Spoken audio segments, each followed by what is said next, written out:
Shalom, shalom, um bom dia, Deus abençoe e que neste dia você possa ter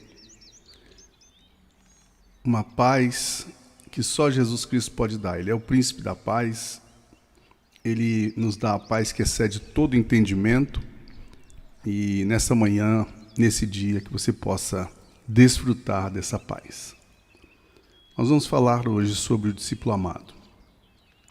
Mas antes vamos orar. Pai, nós queremos te agradecer por esta manhã tão linda, por esse dia tão maravilhoso, que possamos desfrutar, ó Deus, da comunhão contigo, da comunhão com a família, e tudo possa, ó Deus, colaborar para o nosso crescimento, para o crescimento do teu reino, para o crescimento, ó Deus, da tua obra. Nós abençoamos, ó Deus, a cada participante, ó Deus, em nome de Jesus, cada irmão, cada irmã que estiver, ó Deus, ouvindo e participando, sejam, ó Deus, ricamente abençoados, que a palavra possa penetrar e falar no coração de todos nós, em nome de Jesus. Amém. Nós vamos falar então desse título, desse tema, discípulo amado. Quem somos nós aos olhos de Deus? Aos olhos de Jesus Cristo. Que tipo de discípulo nós somos? Como temos levado a nossa vida de intimidade com Deus? A Bíblia fala de um discípulo amado, que foi João, filho de Zebedeu.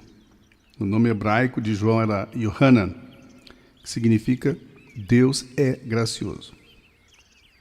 E a maioria dos detalhes que nós conhecemos sobre ele vem dos três primeiros evangelhos. Os evangelhos sinóticos, que contam a história do ministério mortal de Jesus Cristo, né, do Salvador, em grande parte da mesma perspectiva. E todos concordam que João era filho de um próspero pescador galileu chamado Zebedeu. Ele possuía o seu próprio barco e podia contratar trabalhadores para ajudar a ele e a seus filhos em seu trabalho. E ali, esse era o contexto da vida de João, até que ele se encontra com o Mestre.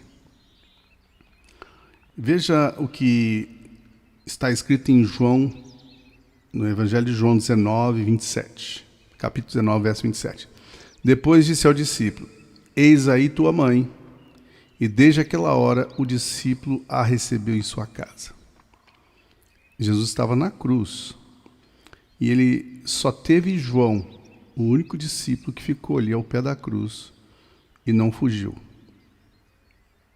E João estava ao lado da mãe de Jesus, Maria, dando apoio, dando suporte.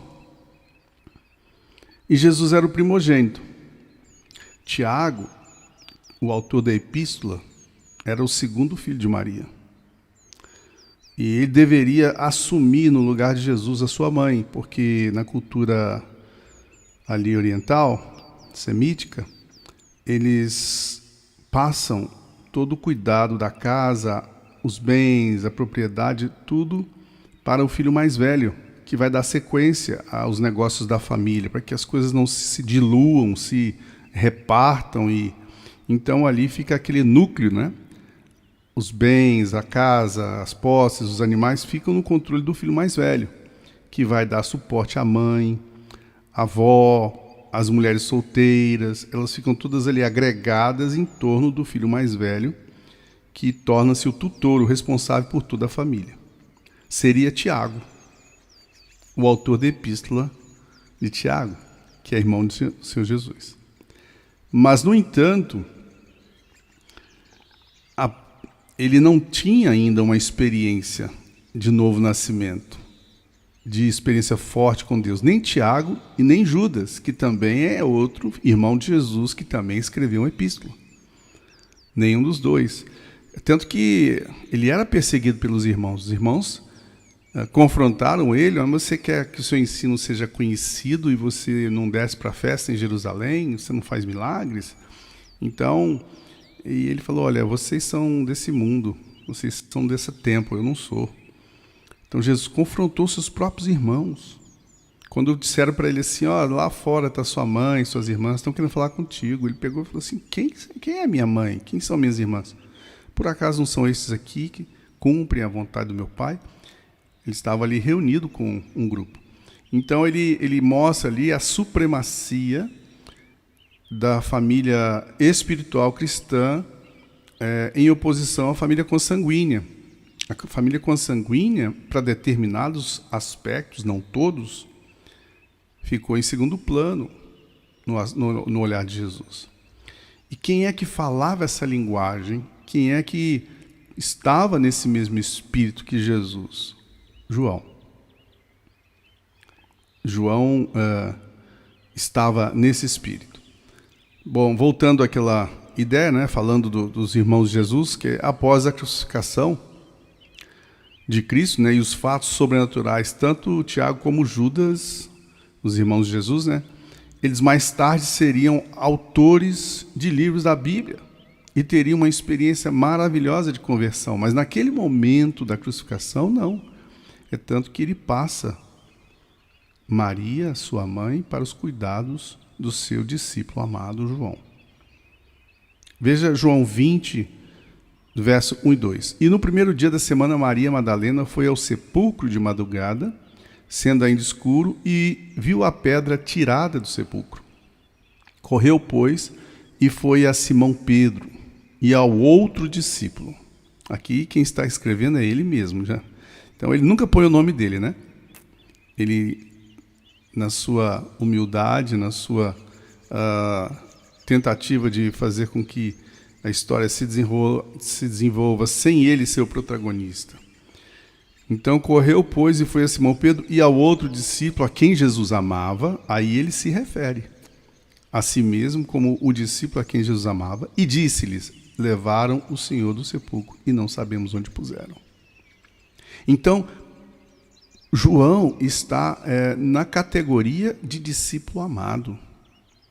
O discípulo, não são os discípulos, porque poderia ser Pedro, Tiago e João. Os três mais próximos seriam os discípulos amados, mas não, é o discípulo amado, aquele que reclinava a cabeça no peito de Jesus.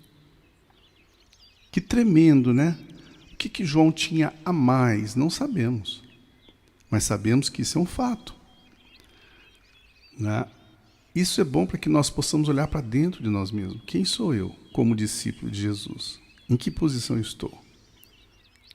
Olha, em João, também, no mesmo Evangelho de João, no capítulo 13, verso 23, diz: ora, um de seus discípulos, aquele a quem Jesus amava, estava reclinado no seio de Jesus. Acabamos de falar sobre isso. Então, ele tinha essa intimidade.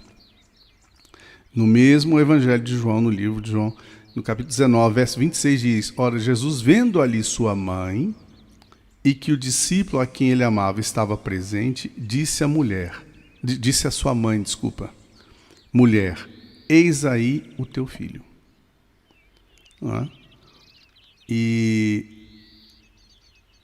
Ou seja, ele coloca João, inclui João como parte da família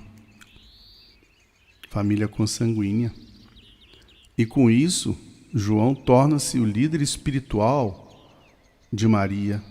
João torna-se o líder espiritual dos seus demais irmãos, tanto Tiago quanto Judas e as demais irmãs de Jesus, que a Bíblia cita o nome delas, mas não é o caso aqui, nós não vamos falar delas.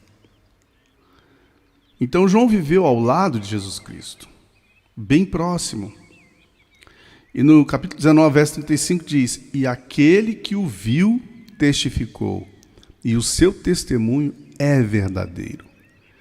E sabe que é verdade o que diz, para que também vós o creiais. Então João está se colocando aqui como testemunha ocular, né? Lá no na primeira epístola de João, na primeira carta também, escrito por ele, ora, João escreveu o Evangelho de João, escreveu as cartas de João e também escreveu o Apocalipse. Então, ele teve muita participação com os seus escritos. E lá na primeira carta de João, no capítulo 1, ele diz: ora, o que era desde o princípio, o que ouvimos, o que vimos com os nossos olhos, o que contemplamos e as nossas mãos tocaram. Ou seja, eu vi, eu ouvi, eu contemplei ele com meus olhos, as minhas mãos tocaram nele, né? Então é isso que eu proclamo a respeito do Verbo da vida, a respeito de Jesus Cristo. Então, uma experiência de contato físico, pessoal. Por isso que é gostoso, quando a gente lê o Evangelho de João, você está ouvindo palavras da boca de alguém que esteve com Jesus. Da boca de alguém que realmente testemunha, que esteve presente ali naqueles fatos. Ninguém contou nada para ele escrever. Ele viu e relatou. Então,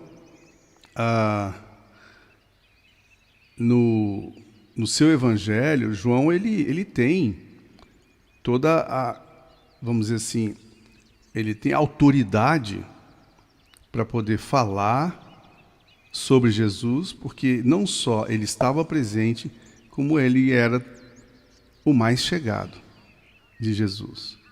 No seu evangelho, para não ser movido pelo egoísmo e soberba, o apóstolo João cita aquele a quem Jesus amava. Entretanto, ele não se identifica pelo seu próprio nome. João era alguém que Jesus realmente confiava, e isso ele usou para dar autenticidade e fidedignidade ao evangelho que ele mesmo escreveu. Esse João foi quem escreveu os sermões de Jesus nas sinagogas e os embates que ele teve com os fariseus, com mais detalhes. Os longos sermões de Jesus estão no Evangelho de João, o que nenhum dos outros evangelhos sinóticos contém. Isso mostra a sua proximidade com o Mestre. Ele escreve também outros livros e cartas, né? Como falamos, o Apocalipse. O Apocalipse foi o último livro que ele escreveu, e já entre o período de 81 a 96 depois de Cristo. Então isso mostra a longa vida de João. Ele foi o último discípulo de Jesus a morrer. E não morreu executado, ele morre de morte natural lá na ilha de Pátimos. Então por que eu estou falando assim sobre o discípulo amado João? Para que nós possamos ter um espelho. A Bíblia, ela serve como um espelho para nós. Tudo que está na Bíblia não é só para contar uma história, um romance.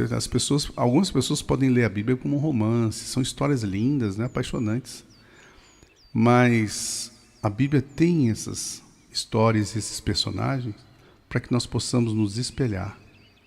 Quem sou eu num relacionamento com Jesus? Eu vivo uma religião? Porque a religião invoca alguns outros R's. Ritualismo, repetição, em alguns casos retórica, em outros casos cultos e litúrgicos e formais. Mas o cristianismo não é esse R de religião, é um outro R, é R de relacionamento. E nós estamos vendo aqui o relacionamento de João com Jesus. E serve de espelho para nós. Quem reclina a cabeça no peito do Mestre? Quem ficou no pé da cruz, não importando o que viesse a acontecer, desafiando a própria vida, ali do lado da sua mãe, dando suporte, dando apoio? Quem foi aquele que correu ao sepulcro, chegou lá primeiro, mas ele não ousou entrar para mexer no que estava lá dentro, para ver o que estava lá dentro? Ele temeu. Ele talvez na sua emoção, na sua estrutura pequena, ele não teve a o impulso de entrar no sepulcro. Mas Pedro veio, chegou depois dele e já foi entrando no sepulcro, já foi vendo o que estava lá dentro, todo do jeito que Pedro era, né? Todo impulsivo, todo...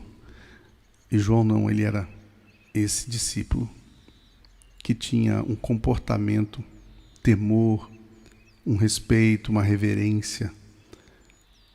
Quem sou eu? Será que eu sou um discípulo amado? Vamos meditar nesta manhã, vamos nos colocar. Em que posição nós estamos? Nós estamos próximos de Jesus a ponto de desafiar o que os soldados romanos podem pensar e podem achar de nós e nos levar para uma condenação, para um juízo, um tribunal, porque nós somos próximos de Jesus. Eu estou sendo esse cristão autêntico, que faço aquilo que realmente o Mestre deixou como ensino. Como é que está a minha vida de reprodução? Eu já estou fazendo discípulos? Porque um discípulo de Jesus Cristo é aquele que se reproduz segundo o seu Mestre. É aquele que ser discípulo de Jesus Cristo é ser um cristão. E ser um cristão é ser a reprodução de Jesus Cristo no seu caráter e na sua missão, no seu ser e no fazer. Não é só ser como Jesus, ser uma pessoa identificada com Jesus e com a Bíblia, com o comportamento bíblico. Mas é também fazer o que Jesus fazia, e Jesus fazia discípulos. Então, a transformação no meu caráter é refletido e denota, né? É mostrada no resultado do meu trabalho, dos discípulos que eu tenho, das pessoas que junto comigo seguem a Cristo. E é isso que eu quero deixar para você nessa manhã. Eu quero dizer que você é um discípulo amado. Você é uma discípula amada. Porque Deus te vê dessa forma. Deus nos vê assim. Mas é preciso que nós nos alinhemos para assumir esse título tão nobre. Vamos orar. Pai, em nome de Jesus, toma nas tuas mãos teus filhos e filhas, abençoa-os, ó Deus, nesta manhã, que venha, ó Deus, o entendimento desta posição tão nobre, tão destacada, tão honrada que João assumiu ao lado de Jesus Cristo, a ponto de ser inserido na sua família consanguínea, ser colocado a cuidar da sua mãe, ser tratado como o discípulo que alguns até perguntavam para Jesus por que ele. E Jesus disse: o que tem? Qual importância tem? Se eu quiser, eu posso deixá-lo até a minha vinda. Olha a consideração que Jesus tinha por João.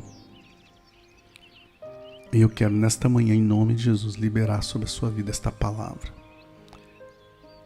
Que a partir de hoje nós vivamos este relacionamento com Jesus de maneira mais autêntica, mais séria, mais compromissado, mais consciente de que Ele vive, Ele está vivo, Ele está conosco, Ele está nos vendo, não está nos avaliando, nos policiando, mas Ele está disponível como um bom amigo, como um grande amigo, a qualquer momento. Vamos desfrutar dessa comunhão e desse relacionamento maravilhoso com Ele, começando pela leitura da sua palavra diariamente. Que o Senhor te abençoe e te guarde, que o Senhor faça resplandecer o seu rosto sobre ti e tenha misericórdia de ti. Que o Senhor sobre ti levante o seu rosto e te dê shalom, shalom, shalom.